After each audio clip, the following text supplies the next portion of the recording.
রুইকাৎসু। জাপানিরা তাদের দেহ মনের চাপ কমাতে কান্নার কর্মশালা। অশ্রু ছড়ালে শরীর থেকে কর্টিসল নামক মানসিক চাপের হরমোন কমে যায়। নিয়মিত কান্না করলে ঘুম ভালো হয়, উদ্বেগ কমে ও মন হালকা লাগে। তাই অনেকের কাছে রুইকাৎসু এখন এক ধরনের বিকল্প থেরাপি। হাসলে আয়ু বাড়ে, এই বাক্য শুনে শুনে বড় হয়েছি আমরা প্রায় সবাই।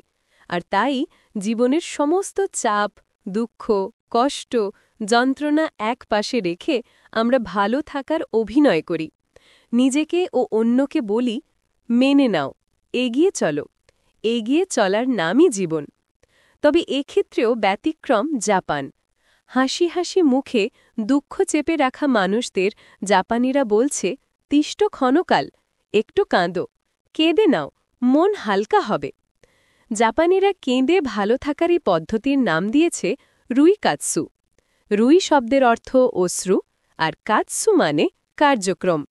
রুইকাৎসুর ভাবনা যারা প্রথম এনেছিলেন তাদের অন্যতম হিদেফুমি ইয়োশিদা। হাই স্কুলের অবসরপ্রাপ্ত শিক্ষক হিদেফুমি মনে করেন, কান্না মানুষের দুর্বলতা নয়, বরং কান্না মানুষের শক্তি, আবেগ প্রকাশের অত্যন্ত কার্যকরী একটি পদ্ধতি। সেই ভাবনা থেকেই ২০২৩ সাল থেকে কান্নার কর্মশালা পরিচালনা শুরু করেন তিনি।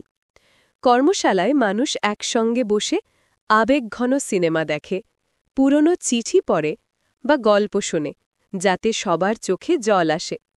কেউ কেউ আবার প্রশিক্ষিত কান্না সহায়ক হিসেবে উপস্থিত থাকেন, যারা অংশগ্রহণকারীদের স্বাচ্ছন্দ্যে কান্না করতে উৎসাহ দেন, রুমাল এগিয়ে দেন, বাড়িয়ে দেন, কাঁধও।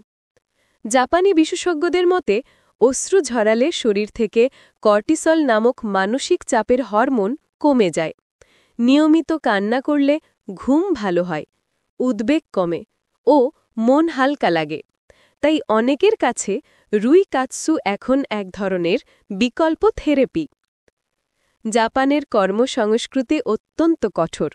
সেখানে দীর্ঘ সময় কাজ, প্রতিযোগিতা আর একাকিত্ব অনেককে আবেগ দমন করতে বাধ্য করে। পরিবার বা বন্ধুদের কাছে খোলামেলা আবেগ প্রকাশ করা সবসময় সহজ নয়। তাই নিরাপদ পরিবেশে কান্না করার এই আয়োজন জনপ্রিয়তা পাচ্ছে, বিশেষ করে তরুণ ও মধ্যবয়স্কদের মধ্যে। গ্রন্থনা অধ্যক্ষ মহসিন আলী আঙুর, সম্পাদক ও প্রকাশক মুজিবনগর খবর.com, মেহেরপুর।